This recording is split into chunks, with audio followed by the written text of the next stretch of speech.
don't close us. And I looked at them all and I said, close you? You're closed.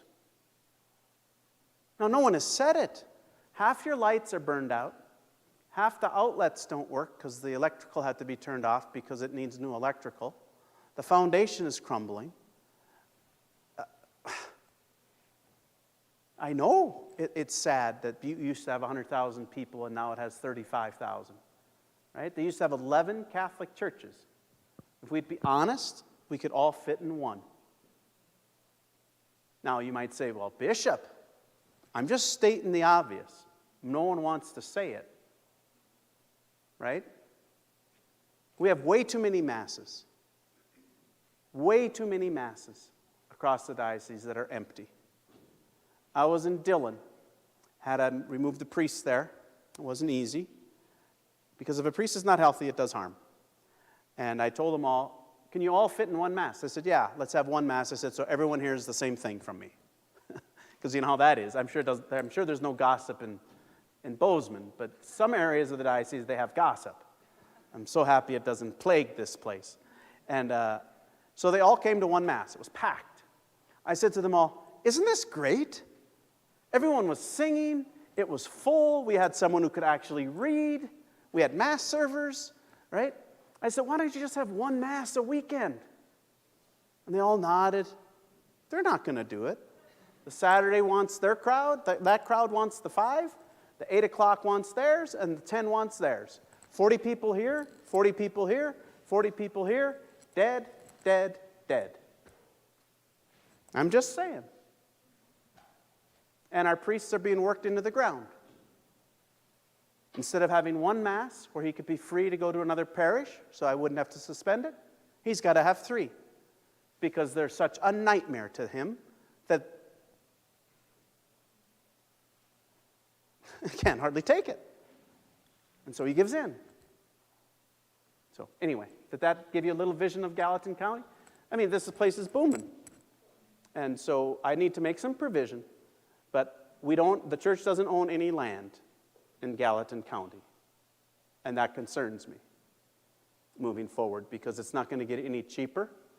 And in 25 years, when they need another church in Bozeman, where's it going to be? Is it going to be at a place that it should be? Or is it going to be at a place that we just ended up with? So we have to do some planning to find the right spots. And there's some perfect spots, but they're really expensive. So we'll see. I got some feelers out. Yep. Can I interrupt really quickly? I apologize. Oh, wow. And I'm very loud with the expecting microphone on purpose. This is being live streamed. I have a request of you, Bishop, if you wouldn't mind.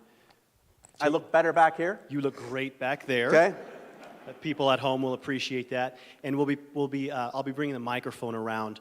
I realize we can all hear in here. It'll help those at home if you ask your question into the microphone. So feel free to call, and I will run the microphone around. Right back there. She was first, and then we'll come up front. Thank you. Bishop, what's the plan for the churches that do close? So my plan right now, so you can help me, I haven't closed a one parish. I've suspended Mass. Okay. And I'm hoping when we can ordain these 15, God willing, that Masses can be resumed. I suspended 2 parishes last year, and I begged them to stay with me and not to turn on me and stay Catholic and make the effort to drive, and we're going to look at it again in 6 months. And we just informed them that they're to fix up their rectory, and they're going to get a priest, and they're going to be able to open up Masses again for 4 areas. So 2 of the parishes that were suspended are opening back up. But guess what? I had to suspend 2 others. So the whole diocese is going to experience it, and we're all taking our turns. It's going to affect everyone. I have a priest that drives 200 miles a weekend. He can do that for a while. He cannot do it for 20 years. So I made a deal with those communities. He's going to do it for 3 years. Then I'm going to suspend 2 of them, and they're driving 40 miles. I think that's fair. It's never been easier in our history as a diocese to get to Sunday Mass. None of you brought a horse and buggy. Not a one of you. So when people say it's a hardship, I correct them. It's an inconvenience, but not a hardship.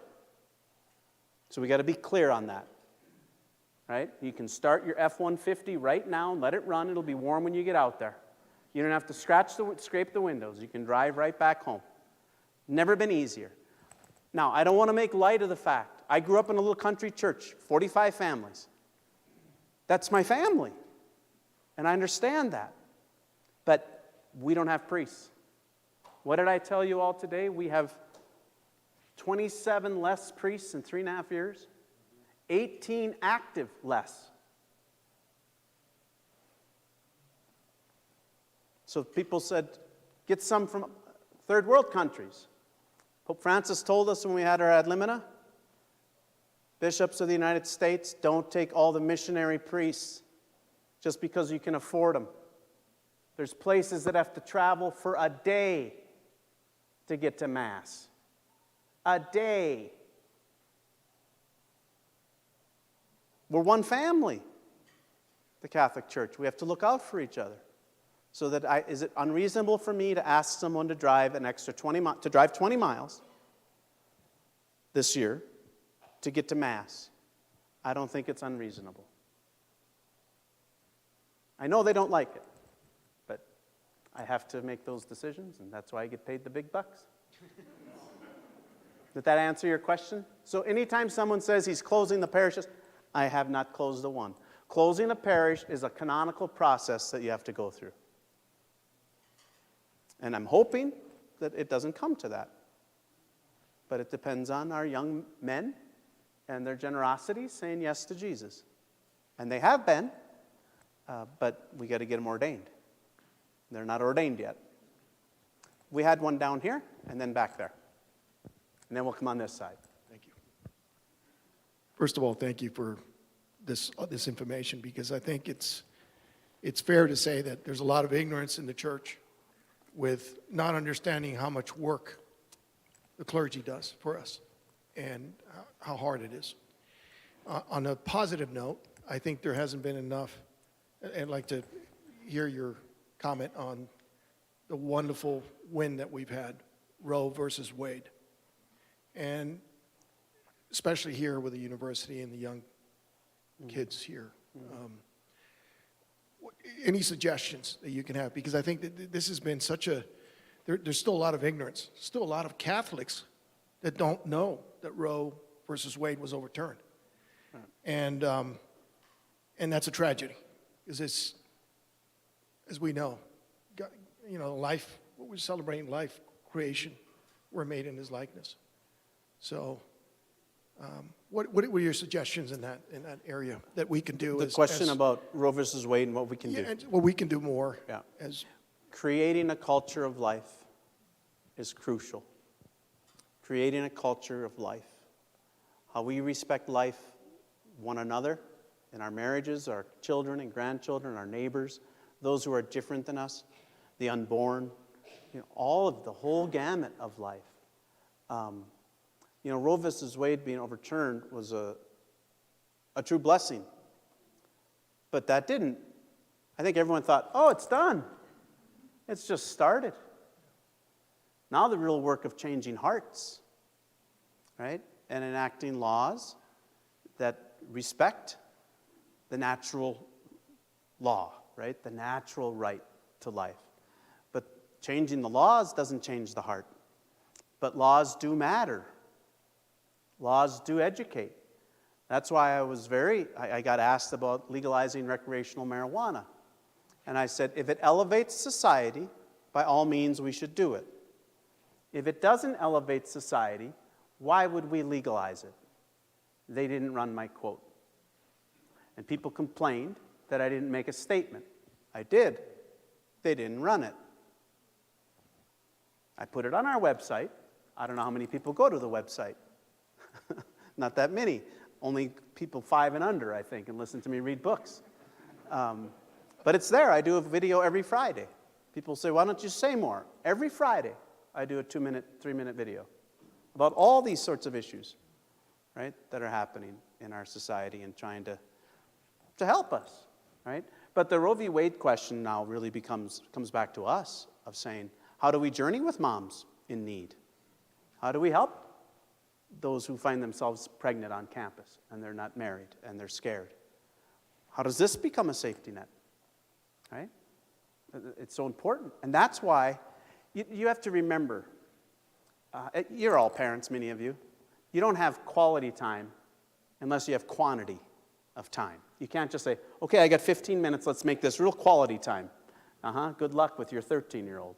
But all of a sudden, your 13-year-old comes home and out of the blue, because you've been hanging out and making cookies, all of a sudden she just starts talking like a magpie. And now you got to have the time to be able to let her talk like a magpie, and you make this connection. Because tomorrow she's not going to talk to you again, right? And so you have to be around, right? That's what I mean when I say, and this isn't just here. I've been begging our priests across our diocese. I don't know when it started. Some dioceses have done this. It makes zero sense to me that you can't find where your priest is. And I've had trouble driving around to our parishes, and I call the priest, say, where are you? Where's your rectory? Oh, no, it's not by the church. It's 6 blocks. How can someone find you when your mom's dying at 11 at night?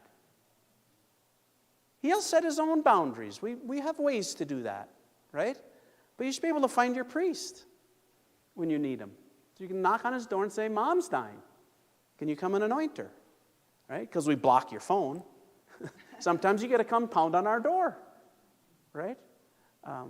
It's some of the greatest blessings of my life as a priest, the most rewarding times, were people who found me at the rectory next to the church, not in the neighborhood.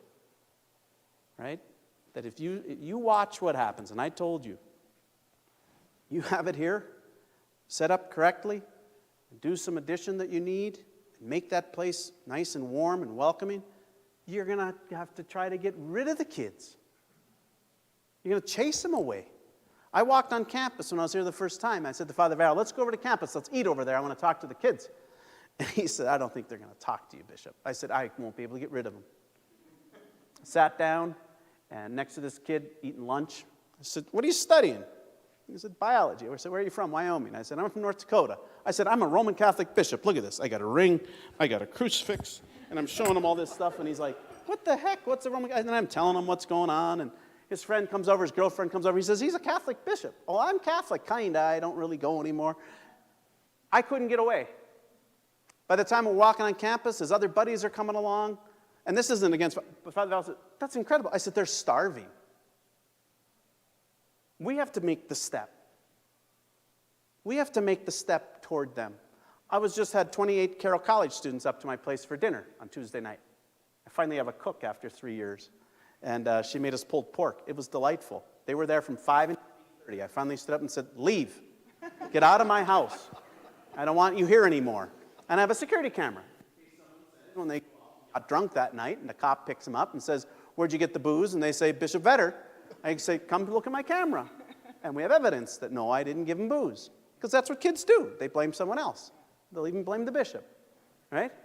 But we had a delightful time. And this girl was very quiet. She didn't say much at all. Afterwards, she's waiting. And she said to me, can I come see you? I've been dating my boyfriend for 7 years. And I don't know. I said, so when did you start? 14. I think she's thinking to herself, I could do better. Or maybe he's thinking, I could do better. And I said, yeah, come see me. I got nothing to do. I didn't think anything. She's in my Tuesday. That's what I'm supposed to be doing too as your bishop. I visit the prison. They cry. The warmest welcome I've received as your bishop was when I went to the prison. They cried, hugged me, and said, thank you for not forgetting about us. Thank you for making the effort. I signed autographs. I said, why do you want my autograph? And the one guy said, I want to lay it on my desk so I don't lose hope. One said, I thought something that was going to be dead in me for eternity came back to life today.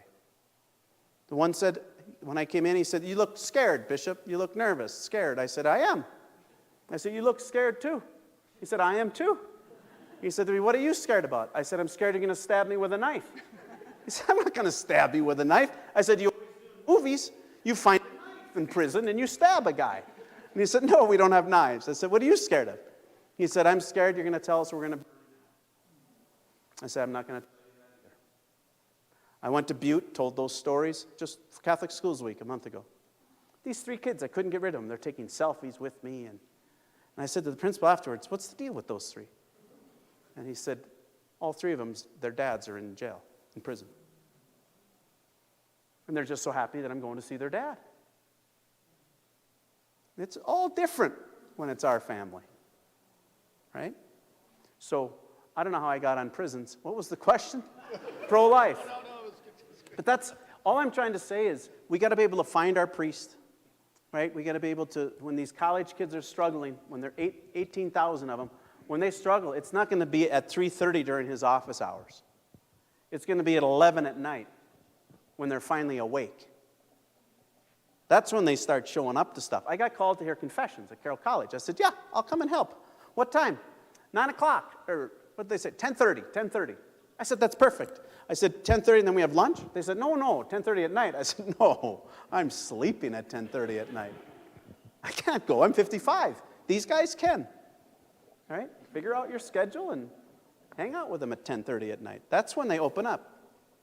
Right? That's when they open up. So, but our pro-life efforts are not done.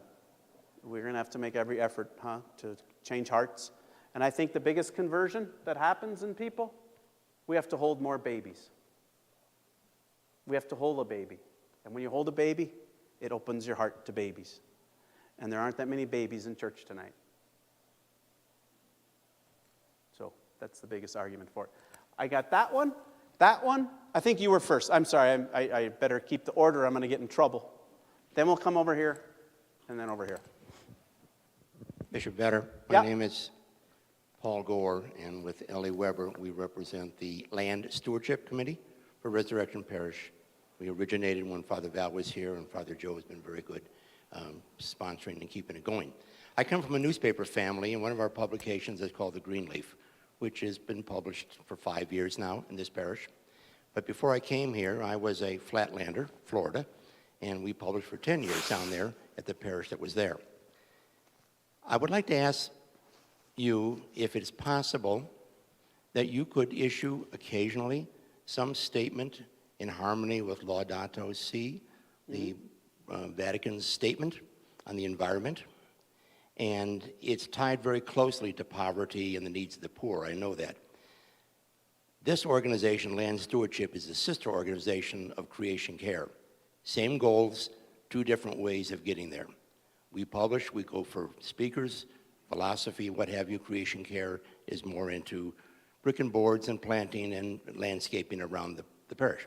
The point is that we could use a liaison with the Chancery. I've tried several times, written a couple of letters, got no response so far. I'm sure you're very busy. Did you write me? Yeah, and I think next time I'll put on the envelope like I'm supposed to, attention to the bishop only. Yeah. It's amazing how many people say they write me and I don't get it. I don't know what's going on. Maybe it's the mail. Here's our point, though. We have a growing subscription list, free. We get grants. People want to fund this organization. And we are now on the cusp of receiving a very large grant. And in that vein, not only do we want to keep on publishing, but we'd like to send the publications to other parishes. Mm-hmm. The masthead is not particularly important that it came out of Resurrection.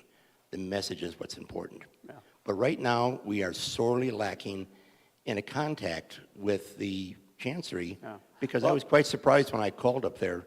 There is nobody in charge of land stewardship or Creation Care. Of course. There is stewardship, but that's confused with tithing. You know what's amazing? We went through bankruptcy.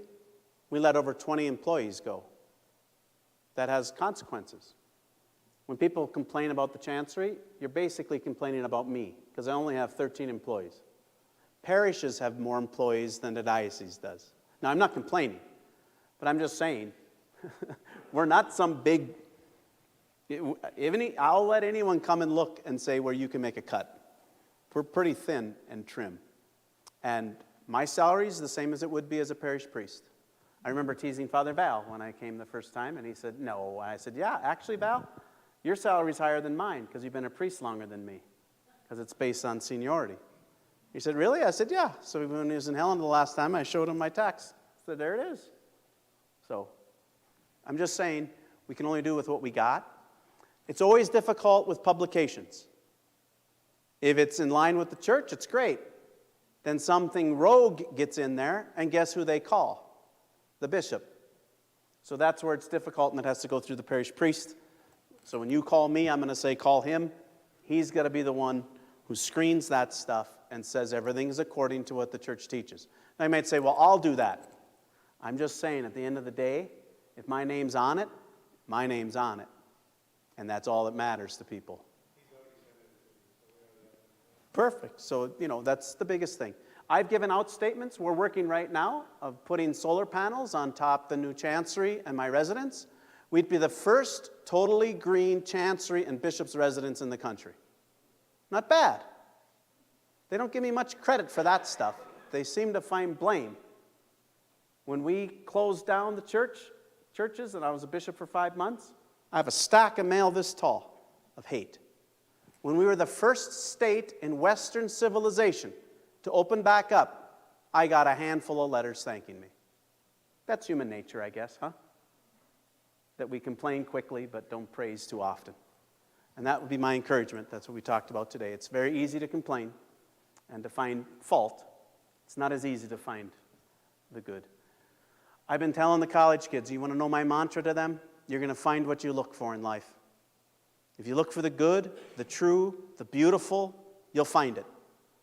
If you look for the bad, the negative, the conspiracy theories, you'll find it till the cows come home. I don't know if they say that in Montana. That's a North Dakota saying. What are we looking for? If you're going to look for your faults in your bishop, I'll give you my own list, and you can add to it. So... Bishop, if you'll let me interrupt Yep. you for 1 second. As I mentioned, I come from a newspaper family, and of course, in the newspaper industry, you get a follow-up. So my follow-up is that we are on the cusp right now of receiving a substantial grant, and we would like to establish a ecological, environmental stewardship program coming out of the very heart of Montana State University. But because you sit in Helena, that right now they've recently approved open season on many of the native animals that are heirlooms, you might say, from Montana. Mm-hmm. And the public has got to become aware of this, and a good part of the public is Roman Catholic. Mm-hmm. But if we could set up such an office or a liaison with the Chancery from right here, this is the bedrock of study in the environmental issues. This is what their majors are in, PhDs, et cetera. Mm-hmm. We could be of a service to the Chancery, but not necessarily in Helena. We could do it right here in Bozeman, right, in the very middle of the university. Thank you for listening. You're welcome. You're welcome. I'm open to anything. It's interesting. People think people listen to bishops more than people listen to bishops. That's for sure. And they've lost a lot of credibility. I remember I've been getting some heat about my water bottle stickers and the Golden Austin Ale, my bishop beer, which has a QR code on the back, which takes young couples and young 21-year-olds and older to a link trying to engage them somehow. And we have 13 couples that were got engaged that way to come to some events because their marriages are struggling. Whatever it takes. I called my bishop buddies and said, what do you think? I'm crazy? They said, yeah, you are crazy. But you got nothing to lose because no one likes bishops. It's the first thing I learned. When I got named your bishop, you know what shocked me, and it does to this day? It's the first time in my life that people don't trust me. I couldn't believe it. I was at a meeting at Carroll College. I was a bishop for 3 weeks, and I tried to present something as a possibility, and they're all just very resistant. And I finally looked at them all, and I said, what's up? Why don't you trust me? You guys think I'm against you? And they all got kind of quiet. I said, 3 weeks ago I was a priest in Bismarck. But that's because of the abuse and the cover-up, and I understand that. I didn't do it. It's an abomination, and I'm not going to cover it up, and I got to clean it up. But I can't do anything without trust. If you don't trust me, we're done. I don't have to come for Mass anymore. Let him do it. Because if you don't trust your bishop, that you think that I'm against you, that I'm just trying to rip you off, that I'm trying to take advantage of you, I'm trying to lead you to hell instead of heaven, You need a bishop. There's only 5,100 of us. There's only 5,100 dioceses in the country, in the world. Without them, we're not connected to the Vicar of Christ on earth, and we're not connected to Christ, the church he started. That's what's so detrimental about. So we have our hands full. So I'm going to try something new, and I'm not going to just sit in some box and, sit behind a desk and live some high church life. I'm going to come out and get in the mess. Does that mean I'm going to make mistakes? You bet. I'm going to regret when I drive back to North Dakota and stop in the rest area and see my water bottle sticker on the toilet with some words on it. I'm going to regret putting it out there. But that's the risk I'm willing to take. I got to try something, because it's not working what the bishops are doing. I think we got to stop fighting with each other and start proclaiming the gospel boldly. And if they kill me, they kill me. Yep, we're moving over here. I was over here, I promised these two first, and then, so these two were first, I'm sorry. Shameless plug while I'm walking. This parish was the first parish in Montana to cover its roof with solar panels. So we won up the chancery on that one. My question kind of goes back to, you were talking earlier about shortage of priests and that type of thing. Our priests are definitely, Father Joe's done a great job with tending to students and that, but I think a lot of the long-term parishioners feel a little left out. But I mean, he's only got so much time, and he's spread pretty thin, and we're really in good shape having 2 priests right now. But my question actually goes more to deacons. In other dioceses in the West, we spent many years in Boise. Our parish there, we were blessed with having 3 or 4 deacons. And, they helped out with some of the outlying areas. Sometimes when a priest was not available, they would end up providing a Sunday service in the absence of a priest. Maybe not ideal, but it seems to me that may be a better situation than going without having local services available. And so I just,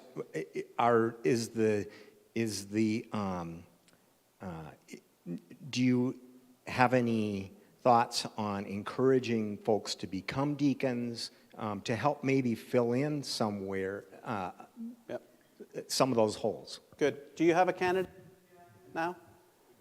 So we just started a new class. We're just finishing the first year. Did you boil this in the oven or something? Or the heck?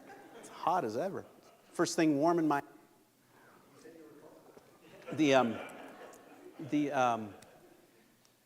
What was I talking about? Deacons. So we just started a new class. Do we have 20? 19 in the class. It's a 5-year class.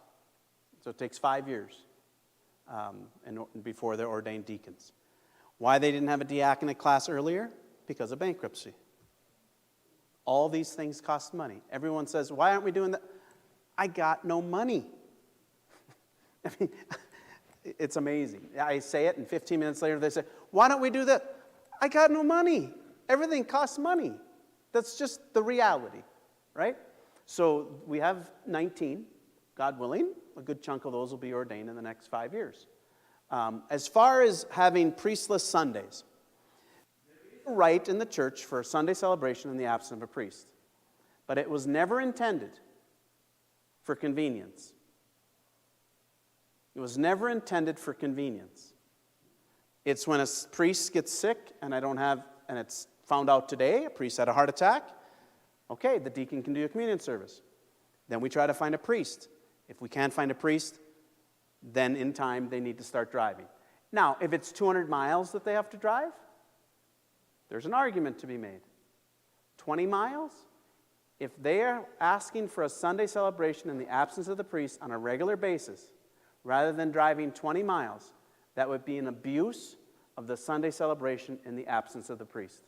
Because communion, receiving communion in the Sunday celebration, so it's a communion service, is not Mass. And we've done not a good enough job explaining the mystery of the Eucharist and the celebration of Mass. So many people in our diocese think that watching it live stream is the same as going to Mass, and it is not.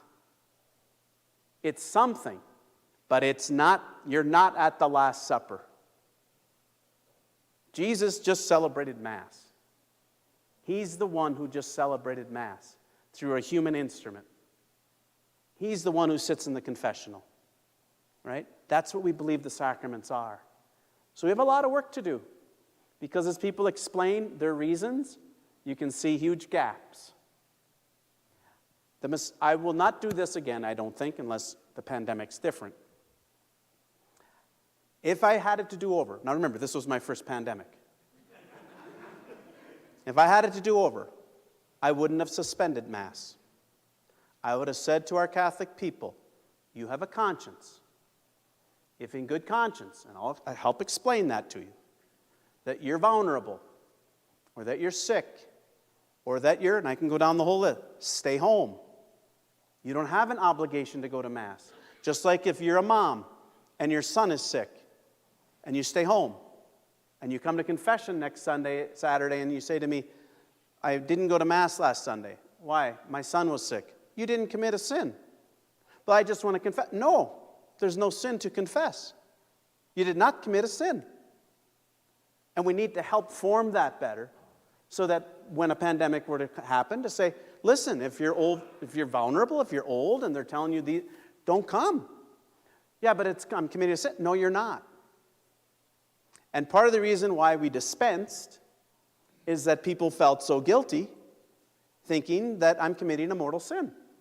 And they weren't. Which shows that even those who were older, who would fall for that mentality more, weren't formed so well either. So the ones who complain that we're not doing well with our young people, they have their gaps too. There's never been an ideal time, in the life of the church. It's always been a mess that we stumble along, and Jesus comes with us, pushes us along. So that was that one, then that one there, then her, then there. Okay, you got one right there. Did that answer your question? So when you're looking at handing on the faith, it's the same with bringing in missionaries. You have to really discern, is this going to spread the faith, or is this maintenance? If we're trying to maintain what we have, we're going to lose it. And that's what's happening. Pope Francis has been nagging us on that. If you're just turning inward, trying to keep what you have, you're going to lose it through your fingers. You got to go out and make mistakes and stumble along. He said, bishops, he told us, I'd rather you go out and make mistakes than do nothing. His nuncio told me, I hear you're starting a revolution, getting everyone worked up. And all the bishops started laughing, and he looked at the bishops, pointed at him, and he said, I'd rather have a revolution than nothing. Now, revolutions are dangerous. But I think he's challenging us to not just say we have to stay within our own little confine. His line is, priests, bishops, get out of the sacristy. Right? To not just stay in the sacred, safe spot. Yep. Hello, my name is Stefan. I'm a faculty member here at MSU. I'm a proud Bobcat. I think I've met you before, haven't I? I think so, Stefan? yeah. I remember the accent. Yeah, just a little German accent. A little German. Just a little. A bisschen. Yes. Ein bisschen, yeah. Ein bisschen. And mine's low German. A bisschen. No. Okay, we can discuss about that later. So 2 weeks ago, MSU had a diversity workshop. Of course, there were a lot of LGBTQ groups involved, which is absolutely in our strategic mission, which I absolutely support. This workshop was, before the workshop, 2 days before the workshop, all the participants, students, staff, and faculty member, got death threats from a religious group. We canceled that workshop. The MSU hold that back to protect our students, staff, and faculty members. I have students in my classes. They identify them as they, and they come to me and ask, how are you as a religious person respond? How would you respond to that request? Thank you for that. First, I would say there's absolutely no justification for threats for violence for that. None. None. And Catholics are just as capable of those threats of violence as any other denomination. And you need to hear me clearly. There's no room to be bigoted and hatred and to discriminate in those sorts of ways. However, I do want to say, having a healthy discussion that's a true discussion, open to true dialogue, and disagreeing with one another doesn't make one bigoted. And that's been the challenge. So I had a listening session at Carroll College, 3 of them, with the LGBT community. One of the most difficult, gut-wrenching, awful, most beautiful, peaceful God experiences of my entire life. But it was something else.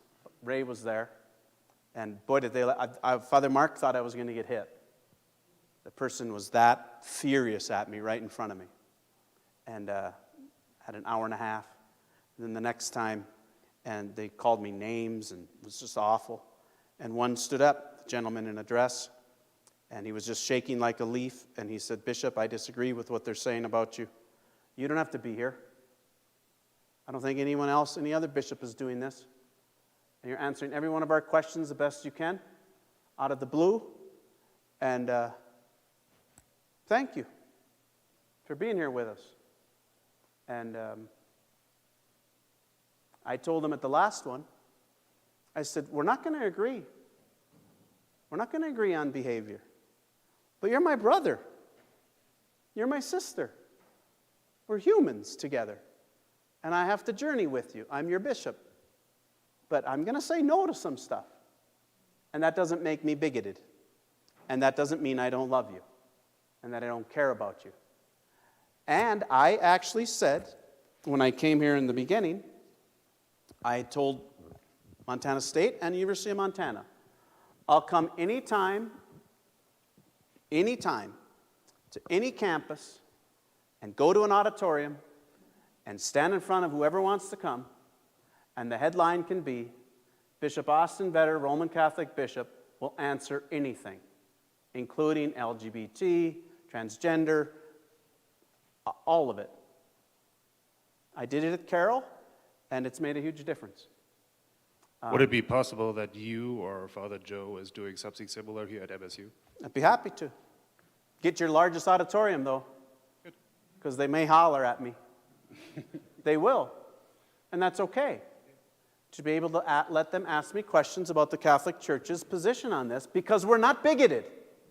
There are bigoted Catholics, but the teachings of the Catholic Church are not bigoted. They're the teachings of Jesus Christ, who are going to call every one of us to conversion. Every one of us. We think that their conversion is deeper than ours. That's just because we got comfortable with greed. St. Augustine said, greed is much more difficult to root out of a life than lust. There's 7 deadly sins. Every one of us are affected. So we better not be tagging lust and all that goes with that as the worst possible sin. They're all 7 deadly. So they're not good either. But we got to be able to have a conversation that's honest and respectful, that can challenge as well, to be able to say, I don't believe it's good and healthy to change hormones of an 8-year-old girl because she wants to be a boy. Her wanting to be a boy is nothing new. Original sin is one. All the rest are copycats. These aren't new things. They're just manifesting themselves in new ways. But you think this is the first time someone was attracted to the same sex?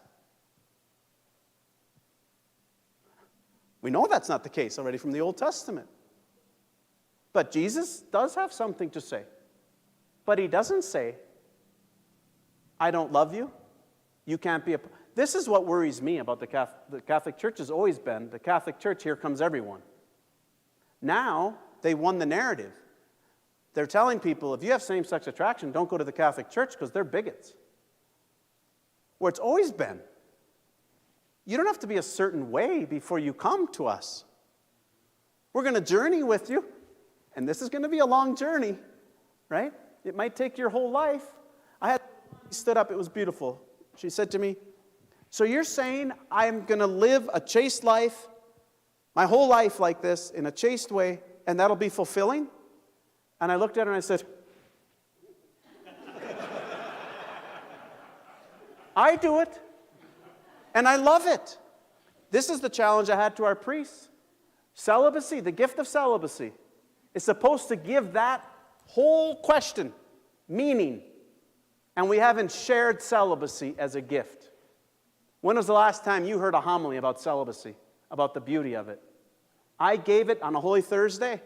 I had an 80-year-old lady come up to me. She goes, I've been to Mass my whole life on Sundays. This is the first time I ever heard it. And she started to cry. She said, I've been a widow 30 years, and what you talked about, what celibacy means to a widow, I knew it from within. As you were talking, I said, that's it. Celibacy is an answer for a widow, for an orphan, for those who aren't able to express their sexuality in a particular way. Celibacy is supposed to bring meaning to that. We're not supposed to be just a bunch of grumpy old men, right? When people say Catholic priests should be married, that's a bigger reflection on us than it is on you. Because you just want your priest happy and holy and healthy. If you'd see us happy, holy, and healthy, you'd be fine with us not being married. But you don't see us happy, holy, and healthy, and you say, I think they should be married. Because someone would at least tell them they need to comb their hair and they have bad breath and shower once in a while, right? It's not rocket science. So that, I'm more than happy. But you know what?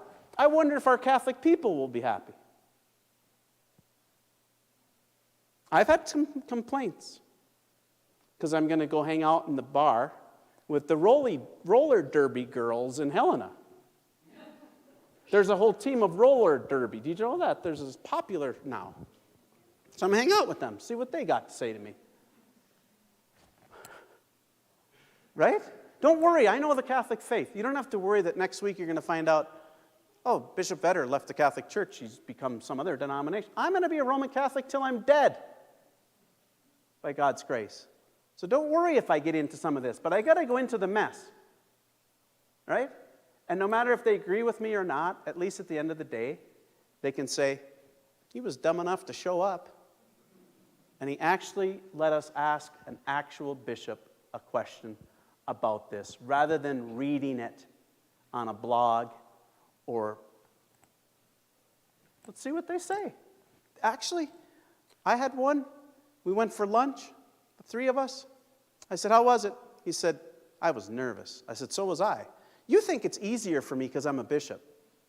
I'm scared out of my mind going into that stuff. I said, I was scared too. He said, how was it? I said to him, how was it? He said, it's the best day I've had in weeks. He said, we didn't talk about anything I thought we'd talk about. I said, what do you think we'd talk about? He said, sex. I said, sex? I don't even know your name. I mean, you don't just walk up to someone and say, let's talk about your sex life. I mean, I got to get to know them a little bit. Sex is way down the line. You just don't start, right? But that's what they think we're going to do. They're going to come in. I want to find out what's your name and your family, right? So, yeah. Did that answer your question? So you can visit with your president. Your president's Catholic, and if they're going to give me I'm more than happy to come out. It's going to get a lot of heat, but you can't just crumble. But they're not going to like my answers. You know, they have to know that too, that they can't call me a bigot. I'm not going to let them get away with it, unless I'm bigoted. But if I'm not bigoted, then they can't. Thank you, Bishop Vedder, for being here this afternoon or this evening. I'm Jerry Cashman, and you made a comment earlier about we don't own any property. Well, we do have a very controversial piece of property, the Catholic cemetery. And it's been explored into, it's 2 to 3 acres. It's on North 7th, right by the interstate. It's probably one of the prime locations in the Bozeman area for having any sort of a church religious setting. Huh. Are there people buried there? Oh, yes. Oh, well, that. I was going to say we just got. Well, that becomes a problem then. But there's a lot of space. I got to ask them if they mind a neighbor. Yeah, there's space in the cemetery. It's been investigated. So it's only 3 acres, though? Something like 3 acres, yeah. They say you need 7. That's what they say now. You need 6 to 7 acres if you're going to put in enough parking and some good landscaping and make it beautiful and a place to live for the priest. And that's what the. But maybe we can sneak it into 3. It is a piece. What's that? That's right. Yeah. Thank But you. thank Bishop. you. That's good. And I think she's next, right over here. She's been very patiently waiting. Oh, yeah. Did you guys eat already and stuff? I didn't either. I'm hungry.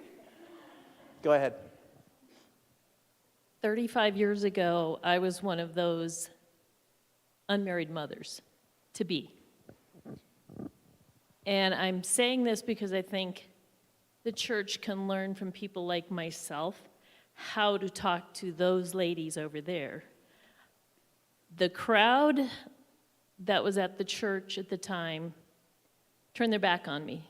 The parishioners did. It was a Catholic priest that kept me coming to church. After my daughter was born, I have two groups of people in my life. There were the before Felicity and the after Felicity people. And the after Felicity people embraced me, embraced my daughter, and made me feel part of the church. Those that preached to me as a teenager about abortion's bad, you know, be a nun, da-da-da-da-da, those were the ones that turned their back on me. Mm-hmm. And people like myself are willing to reach out and help those girls. And I've offered my help, and I've offered here to help, but I've not been contacted. Take a note of And that. I'm more than happy to speak to those girls because there is life after baby. And you can make it, and you can succeed. So Roe versus Wade isn't the end of the line for these people. It's the people in the church that have to change their thinking and open their arms and accept people like myself and allow them to come here. Thank you. Thank you for sharing that. It's so important. We need you. Your voice is much stronger than mine on this issue. I can say it until I'm blue in the face. You can see it in your face. It softens the heart. And I can say to a 19-year-old girl who's pregnant, you can get through this. And she's hopeful, and I can journey with her some. But you got street cred when you can say, I've been there and done it, and it's the greatest blessing in my life. And it was hard. And normally, greatest blessings come with hard.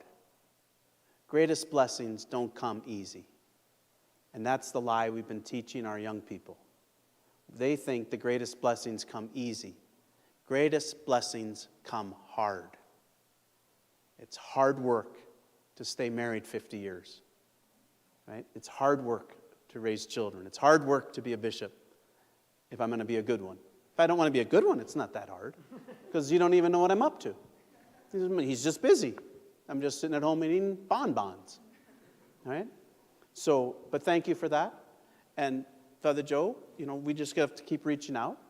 Our challenge is, changing a culture that's more life-giving, right? And all you have to do is put a little spot out there for moms in need, with a bunch of diapers in it that say, free for the taking, and it starts telling someone, I can come here. I just got a positive pregnancy test, and I just saw a sign that says, moms in need, and they're giving away free diapers. That's all it takes. It's not, you guys, we think, how do we evangelize? That. When Jesus sent out the apostles, the 12, they weren't rocket scientists. They went out. Have you guys been watching The Chosen? Many of you have been watching The Chosen, the series. It's worth watching. It makes it a lot and much more in this whole experience, especially the apostles, right? But it's not, it's simply letting them see, you mean I could come here and tell them I'm pregnant and I'm going to be accepted? If a pregnant woman, especially a Catholic, thinks that she can't come to the church for help with a pregnancy that's confusing her, we have failed. We have failed. If someone's struggling with their sexuality and don't think they can come to the church, we failed.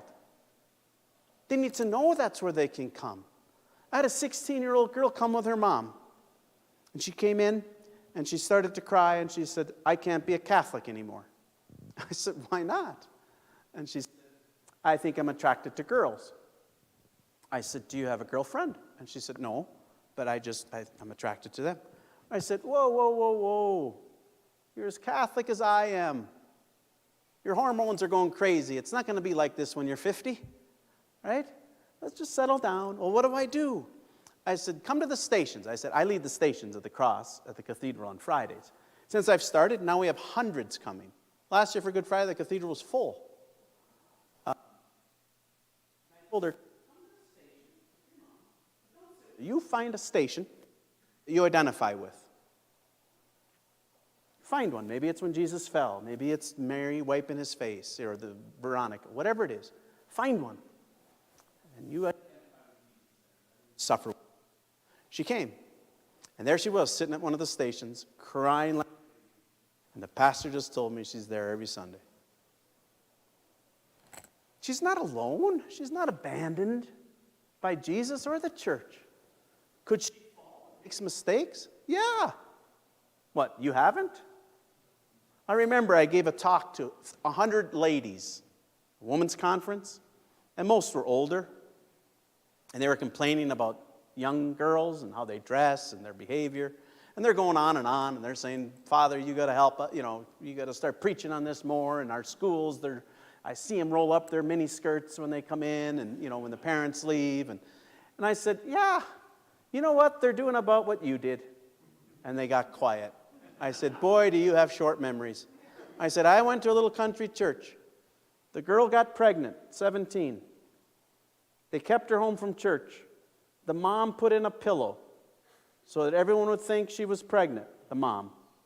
When the 17-year-old girl had the baby, they come to church and the mom, her grandmother, held the baby all the time in church, acting as if we wouldn't know what happened.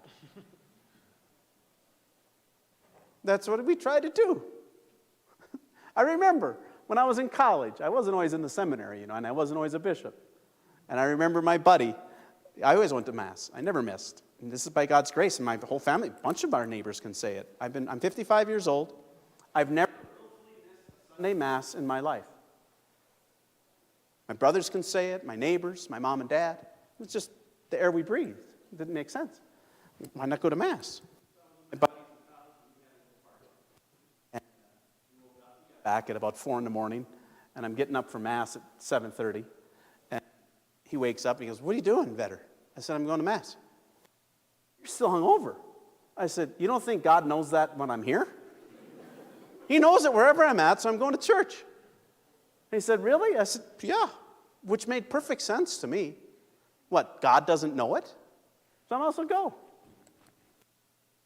He minded that I was hungover, but he didn't mind that I came. Who else? Yep. I'll do this for hours. I got nothing to do. Hi, Bishop. My name is Samantha, and I have a quick comment, not as much a question, but I just wanted to say thank you so much for sending Father Joe here and then sending Father Matt here. They've been so instrumental and have done so much for so many of us. There's a really amazing young adult community outside of college that has been benefiting from their ministries, the increased access to the sacraments, increased access to adoration, another Mass time. There's a ton of us that are benefiting from their service. And I also want to say that they both did separate homilies on the church's teaching on contraception, going to your point of discussing the difficult things. And as a young woman, a young adult married woman that is doing something very countercultural using NFP, it was amazing having priests actually talk about it and bring the truth of the Catholic Church's teaching to light in our parish.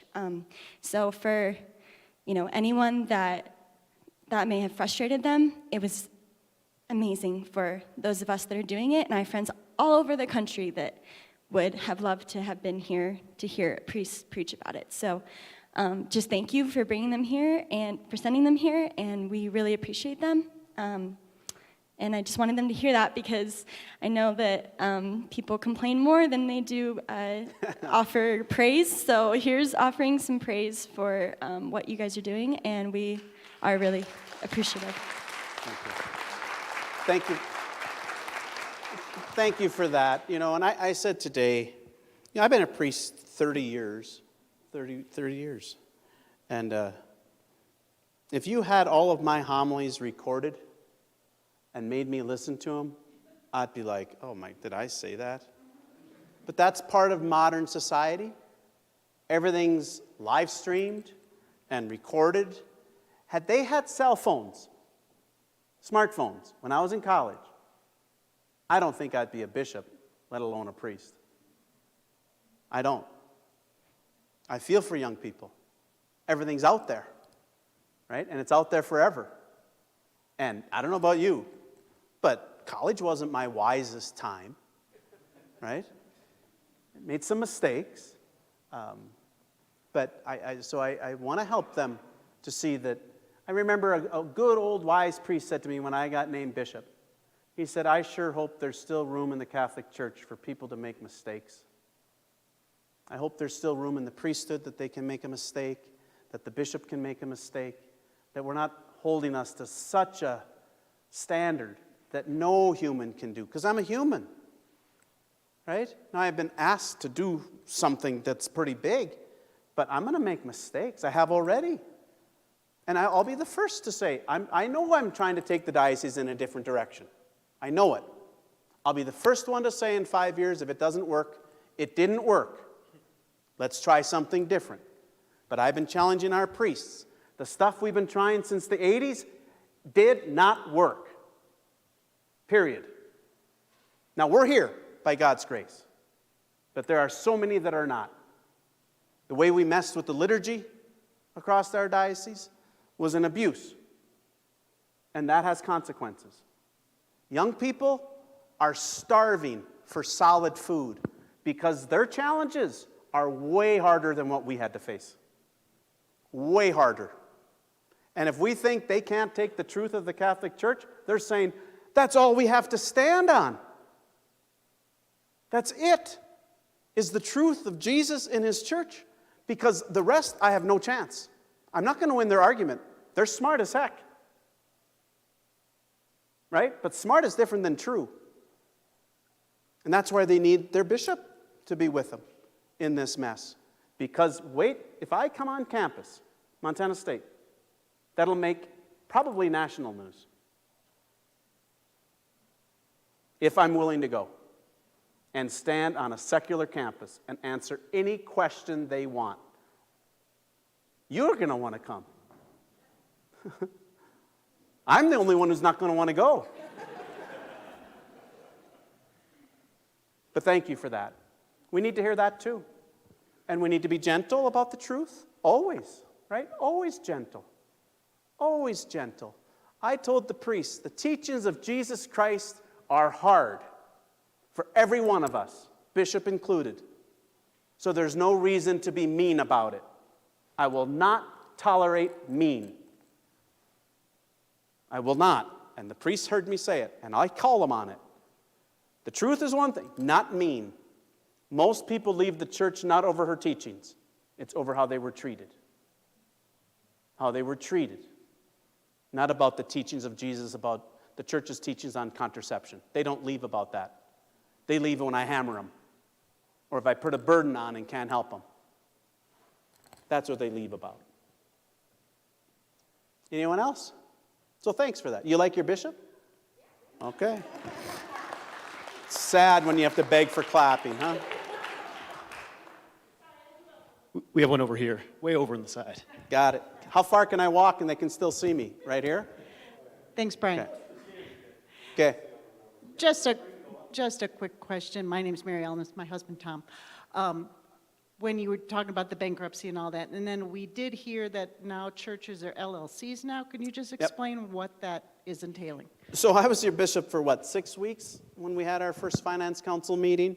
And I told them, so what have you changed in the structure of the diocese since bankruptcy? And they said, nothing. I said, that's going to change starting today because we're going to keep getting sued. And in 30 years, some bishop's going to say to them, why didn't anyone change it? Who was the last bishop? And they're going to say, Vetter. Didn't he know any better? So the first thing we did is start to restructure, and it's taken us almost 3 years. We're not done yet, so over 3 years. We'll be done over these we're hoping to be finished with all of it by year end. So that's still some time. Right now we're doing the counting, inventory. So every parish has to do a complete inventory of what they have, right? So that we know what that company owns. The way it was set up from the very beginning in the diocese, and a lot of them were like that, is one corporation. So as the state of Montana looks at us, at the Diocese of Helena, it saw one company, okay? And the bishop owned that company. That's how the state saw it. So when we got sued civilly, the state said, he loses his money, that company. Well, that included Resurrection Parish, because that was part of my one company. Now, when the state looks at it, it sees 180 companies. And when Bozeman or Holy Rosary gets sued, that's a different company than Resurrection, and they can't take your money. Okay? So it protects the assets of each one. And in fact, that's how canon law sees it. So it was set up not the way canon law had seen it from the beginning. Most dioceses restructured. I don't know why Helena didn't, but it didn't. I'm not blaming anyone. It costs money to restructure. What did I say? It's going to cost roughly about $500,000 by the time it's all done, with refiling and all that stuff. But we're going to get sued again. In fact, I've been sued, where are you, Ray? 8 times as your bishop in 3 years. So I said yes and signed a piece of paper, and they start suing me. Right? So I try my best to defend you. Right? But that's what you take on as part of being a bishop. And so.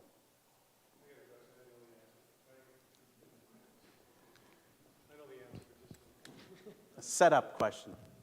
Well, no, it's not a trap question. But so we were talking about the number of priests and the temporary closures and everything earlier. But we have 2 priests here, and can you talk about why and the commitment to 2 priests and why that's such a big strategic move, please? Yes, and it's my long-term commitment that our 2 university campuses are going to get some young priests. Not that Father Joe's all that old. But it's their generation. It's their generation. I've been telling them when I was in the seminary. I worked in the seminary for 6 years in Rome. And I told the seminarians, you have to take the sin of your generation and you need to bring it to the cross of Jesus Christ. And it needs to be redeemed. And then you got to bring that hope of redemption to your generation. The scourge of pornography, you knew it too as an 8-year-old. That's where they're starting now, 8 years old. That's different than Playboy. When you could get a girly magazine that you had to be embarrassed when you bought it from the gas station and it was in a brown paper bag. There's none of that anymore. Right? You know what the largest porn company did during COVID to help our young people? Gave all porn free, including hardcore. I had a girl from here. She came up to me, and this is not easy, and said, Bishop, you got to help me. I've never used porn in my life. That's not a girl thing. It's mostly, it shouldn't be anyone's thing. But it normally didn't affect girls like it did boys, right? Because we're wired differently. And she said, I never used it until I moved home during COVID and lived in the basement and was on the internet for all my classes all day, and you're bored. And I just clicked on one thing. I'm completely addicted to pornography. And she said, it feels like someone took a drill bit and went right through my heart. And I don't know what to do. And I said, we're going to get through this together. And she's free from it and making progress, but it sucks life out. They've been talking. I just read a study last week. Guys aren't dating. They're not asking girls out on dates because of porn. So it's having detrimental effects, right?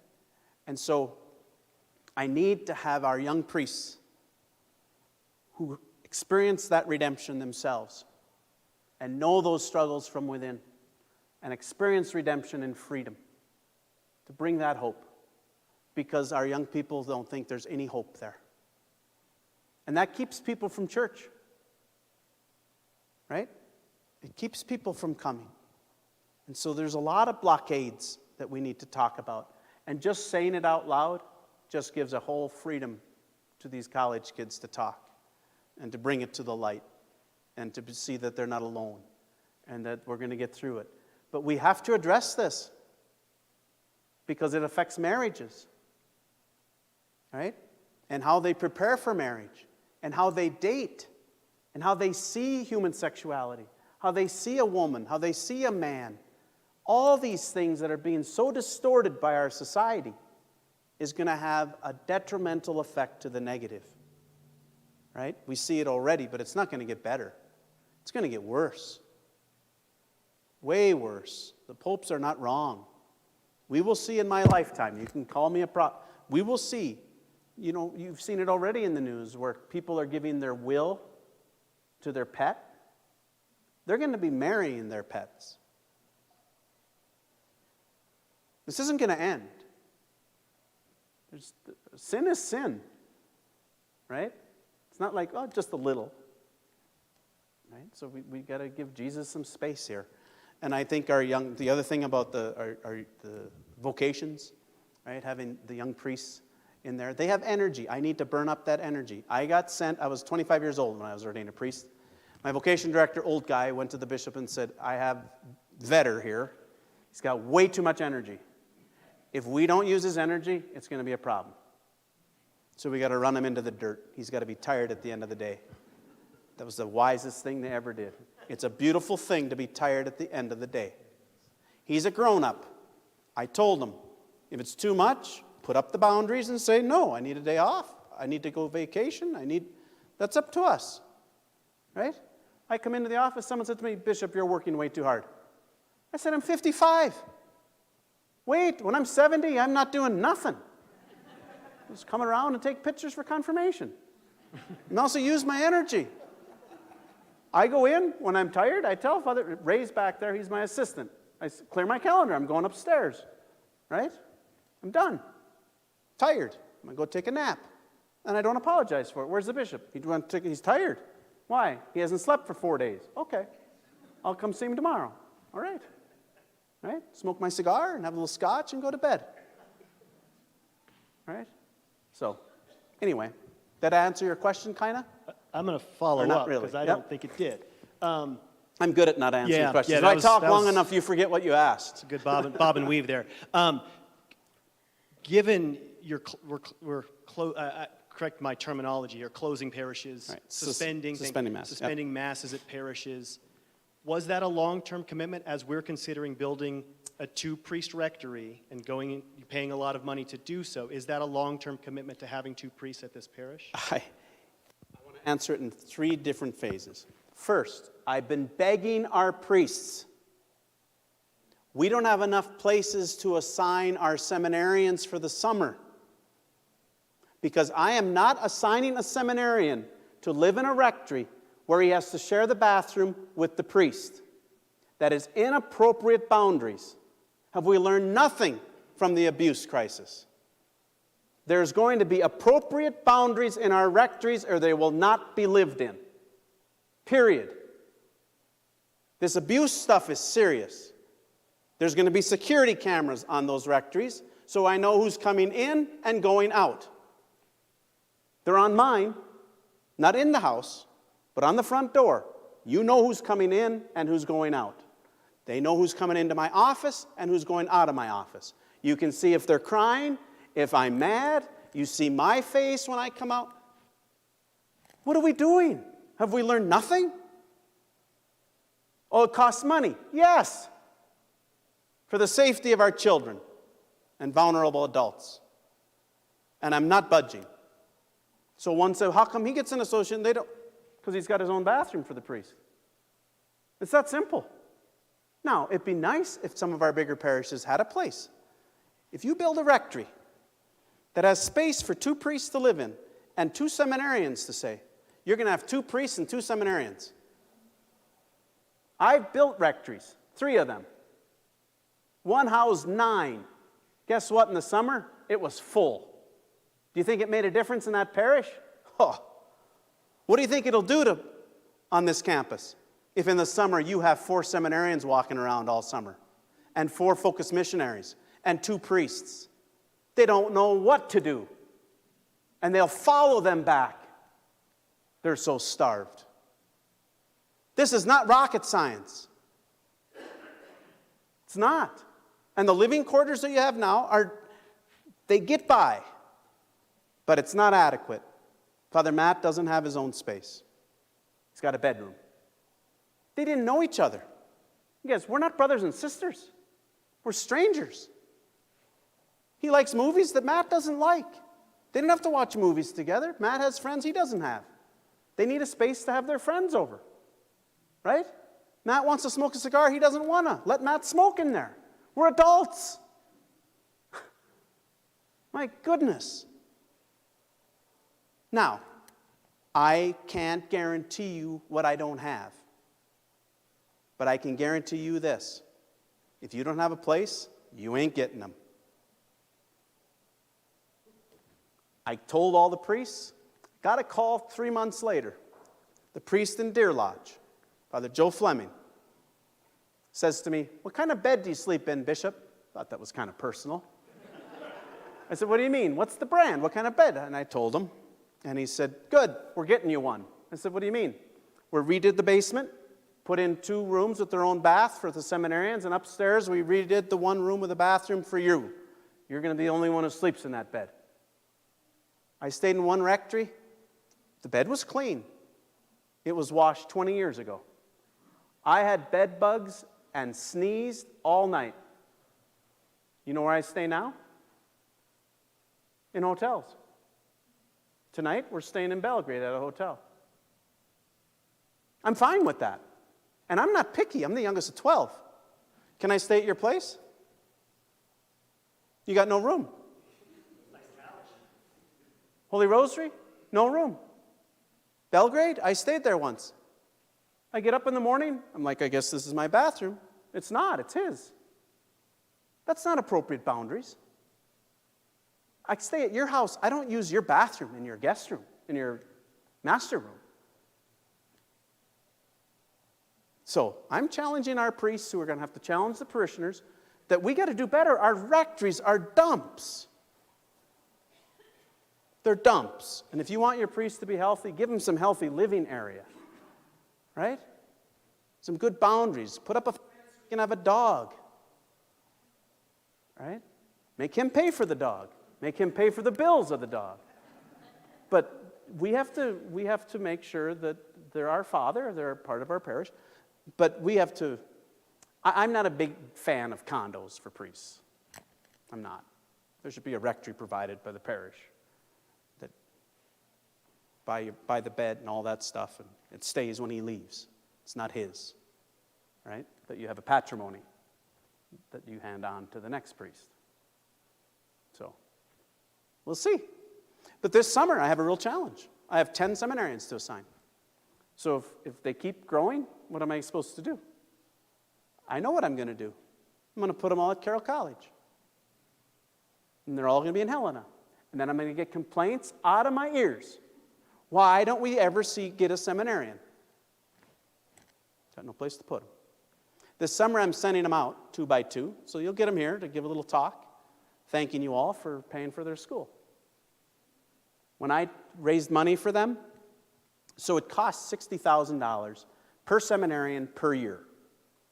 So our bill this year for 15 guys, what is it, 700 and some thousand for 15 guys, and 690 or something, and someone can punch it in their calculator, but whatever it is, and we don't have it. So you remember I sent a letter out with a little envelope in saying, if you can help us, please. Every parish and mission gave something. My goal was to raise $750,000. We raised $1.2 million. And next year it's gone. Just like that. Right? But we need seminarians. We need priests. And we got a good batch coming. So it'd be good to Father Joe, but especially Father Matt. I was telling the group earlier, he's in his honeymoon stage. Don't ruin that. So you have issues, take it to him. Let Father Matt enjoy it, and not to put him in the middle. I used to tell associates when they would come, if they don't like you, it's your fault. Because all you have to say is go to the pastor, I got nothing to do with it, and put it on him. But he's still, this is exciting for him. And the last thing you want to do is take away that excitement after 8 months. Right? He'll get out of his excitement soon enough. Did that answer the question? So, my hope is, I can only do what I can do, but if we start ordaining 4 and 5 guys, I don't even know where I'm going to put them. Isn't that something? And I came here when I talked the first time, because some didn't associate. And same with Christ the King. And I said, be careful. Don't say that so loud. These guys can't become pastors right out of ordination. They gotta be in a parish for at least a year. But don't complain that you got a second priest when there's parishes that don't have one. So be careful. I know it costs you extra, but be careful. You don't make my life easy when they say they're complaining at Christ the King that they have 2 priests. We'll take one because we have none. The other thing is an encouragement to all of you. I know change is hard. For what it's worth, Christ the King was a year ahead of you in the changes. They didn't want them, boy. And they were mad at me. And 2 in particular. And I was just out there. And they came up to me. And the one had tears in her eyes. And she said, Bishop, I owe you an apology. I'd never thought that this could happen here. There's hundreds of kids coming. It's changing our parish. Right? And it makes me nervous, but it's pretty hard to complain when you see, 150 college kids coming when you had 50 before. Right? And I encouraged them, I said to them, put in kneelers. You're not going to get a bunch of college kids that want to play tambourine. That's not why they're coming. They need to find sustenance. Right? If they don't want to kneel, don't kneel. Right? So they did. So it seems, what's nice, I remember during COVID, I remember this judge, this retired judge called me. And he said, Bishop, for what it's worth, when I had judgment, and it was this side and this side, and you knew it can't be both. They contradict each other. So which is it? Right? This one or this one? I got to decide. He said, when I made a judgment and both sides were a little unhappy, I figured I did a good job. And he said, so whatever that's worth. I said, well, then I'm doing a great job because both sides are mad. During COVID, oh my gosh, I had everyone mad. But as I said today, I've been saying we have to be willing to change. Not the teachings of the church, but our method, our approach, all that, right? And everyone agrees until it rubs up against us. And we don't want to change. Right? And we don't want to change it. Yep. Bishop Vetter, thanks for coming. You're welcome. This has been great. I grew up in Great Falls. I'm Holy sorry. Family. What's that? I said, I'm sorry, but that was an easy one. You lobbed it to me. Actually, it's a positive comment. So, Holy Family had a rectory right attached to the church. Unfortunately, it's no longer a Catholic church, but it was really normal growing up. And the school was right next to that, so it was perfect. But it was normal to have a rectory right next to the church because, and I remember as a kid, we felt perfectly fine going and knocking on the door, and a priest would open the door. I mean, it was just normal. So I'm a big supporter of having a rectory here next to Resurrection Church. Thank you. I was in Center, North Dakota, little town, 900 people, and they hadn't had a priest for 2 years. And the rectory was a complete dump. And I was in Bismarck, and I taught, which is 40 miles away, and I taught high school as a priest. And I got assigned there as pastor. And we didn't have a bishop. So the administrator of the diocese, so like a Monsignor O'Neill, went out there and met with the parish and said, he's a brand new priest. He's been a priest 3 years. He can live in Bismarck and come out here for the weekends. Or you can fix up the rectory and he'll live out here and drive in to teach. That's all he said. They completely remodeled it and fixed it up in 2 months. It was beautiful when I got there. And I asked them, why did you do it? You could have just let me drive out. One lady said, seeing the light on, knowing there was a priest here, made all the difference. Even if we didn't come to bug you, we knew you were here. That's what's nice. So when the kids look up, you know they're here. When you drive by, you know they're here. You don't even have to go bug them, but you know, and you say a prayer for them then. I challenged them when I went in other parishes. I said, I want you to be honest. If you needed a priest, how many of you would have to look up to get to his place? How many of you could drive to his place right from here tonight? So, not many. You see that? And not the young. I actually have a follow-up. Yes.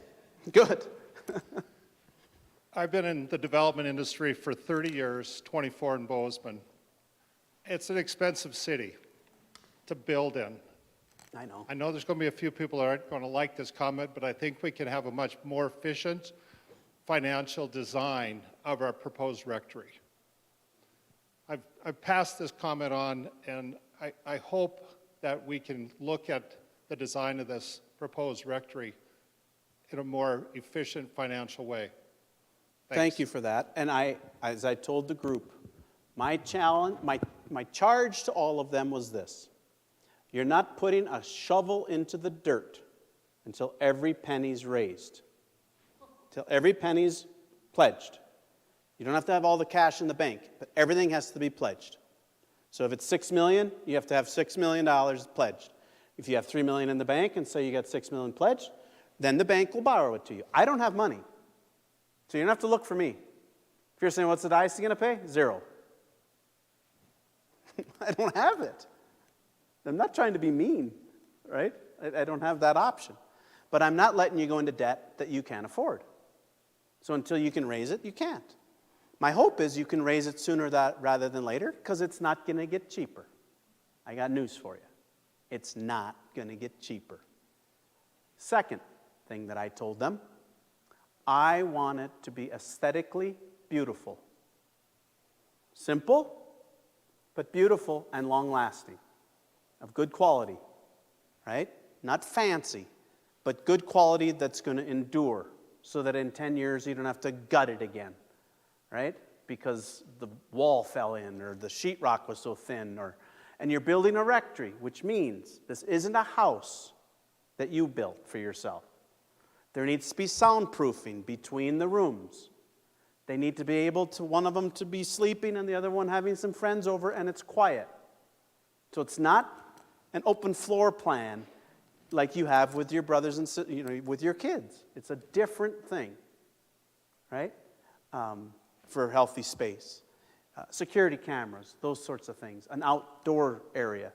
But also, especially in Montana, especially next to a campus, beauty is what's called a transcendental. What is true good and beautiful are called transcendentals. They lead straight to God. Beauty leads to God because God is beautiful. And so they're especially next to a campus, you do need, it can't just be a box, right? I don't want you to just do it on the cheap, and I know you won't, but I also don't want you to be extravagant. But you have to think through, okay, what if we tied it to the building? That sounds good until the sucker leaks all the time. I've done enough. I'll put it on a flat roof. Really? That's not such a good idea always. So you can look at ways that you can simplify it, but I don't want it to just be a box. It needs to fit into the architecture of this beautiful church, of the addition that you're doing. It needs to blend in so that it looks like, when it opens up onto the campus, that we're going to be here till Jesus Christ returns. That's what it should look like. Right? So there is a reason why there's good reason to use materials that are going to be long-lasting and low maintenance. Right? So it can look beautiful, but it's high maintenance. Don't do that. I'm not micromanaging this, but before I sign off, meaning I get to see the floor plan to know that, is there a chapel in there? What are those arrangements? Is it going to work? Right? That's my responsibility as your bishop. The small town I grew up in Linton, North Dakota, our neighbor, his nickname was Bishop. No one knew his name. And I said, Dad, what's his name? He said, I don't really know his first name. We've called him Bishop for 60 years. Why? They had a meeting about their rectory, and the bishop came. And there was a fight. And the bishop said, no, these things are non-negotiable for this rectory. And he got up, and he got mad at the bishop and said, no, we're not doing it. We got to pay for it. And after that, everyone called him. He said, well, I guess you know more than the bishop, so now you're the bishop. So they called him Bishop, and the nickname stuck for 60 years. Poor guy. I asked Dad, so who won? He said, well, the bishop negotiated. And I'm more than happy to negotiate. But how do you say this? It's expensive in Bozeman. I know it. It's expensive everywhere. You'll always find good reasons not to do it, if that's what you're looking for. As I've said when I was up in Whitefish and Kalispell Deanery doesn't meet its annual Catholic appeal. Whitefish doesn't meet its annual Catholic appeal for the diocese. Whitefish. Browning, the second poorest country per capita, meets its goal. There's enough money in Bozeman to build a rectory, and then some. And so this is my advice as I close and give you a blessing. If you're not for it, don't talk other people out of it. My dad used to always say, if you're not for it, keep your mouth shut and let the other ones pay for it. He wanted to pave the parking lot at their church in town because it was so muddy all the time. And Mom got her dress dirty. And so he said, guys, let's pave this little lot so that our wives don't get their nice dresses dirty. Him and his brother were for it. No one else was for it. They said, well, if you guys want to do it, you do it. So they did. But at least they didn't go out and talk people out of it. So that's the biggest thing. There's people already supporting this. And I think if you can say, I'm not able to support it, fine. I'm not going to change your mind. Right? I'm not going to change your mind if your mind's made up. But my hope for this parish and for each of you, that you don't then make it not happen because you didn't get your way. If 100 people want to pay for it and you want nothing to do with it, fine. But you can't have nothing to do with everything. Did you hear what I said? You can't have nothing to do with everything. So every time I got an excuse not to give. Well, not for that, we don't need that. No, not over that. That siding is too expensive. Now look at, they put that. No. then just keep your money and good luck. Jesus Christ, in his parables, guess what topic he spoke about the most in his parables? The use and misuse of money. So, isn't it fun to be able to be free and just come in and say whatever I want? Because I don't know the diocese well enough yet to know who I'm really making mad at me. Once I know you, then you take it personally. But I'm not meaning any of this personally. I know it's a wonderful parish. I know it from day one. I came here. You guys hosted me for the gathering when I just got named bishop and had a nice little luncheon out here for me, out in the hallway. So I've been, like I said, I've been out here, 6 times? For different things, 5, 6? 8th or 9th time, I've been out here too much. You're going to start to know me. Is there anything else? I know it's been long enough, but hey, you can come back tomorrow at 8 and listen to me again. 10:30. Okay. Thank you all. I hope you found this helpful.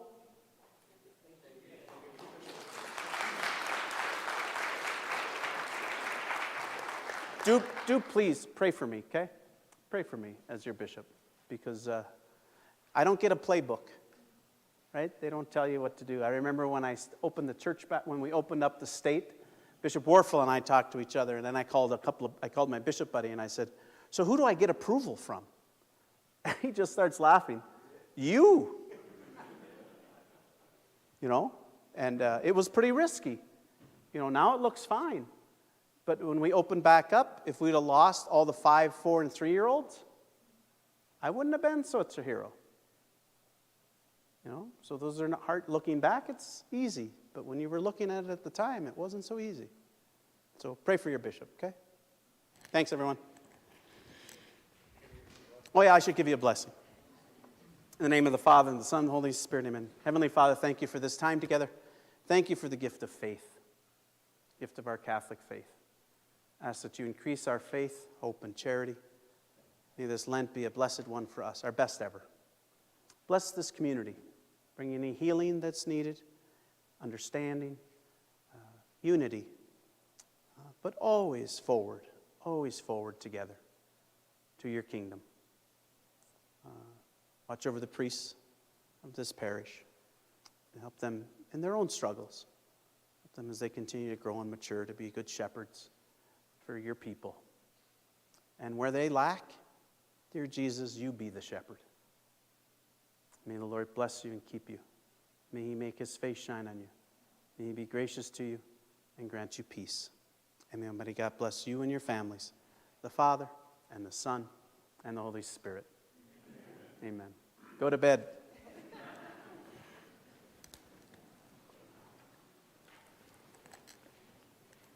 I'll go say bye to these people. Shake their hands a little bit.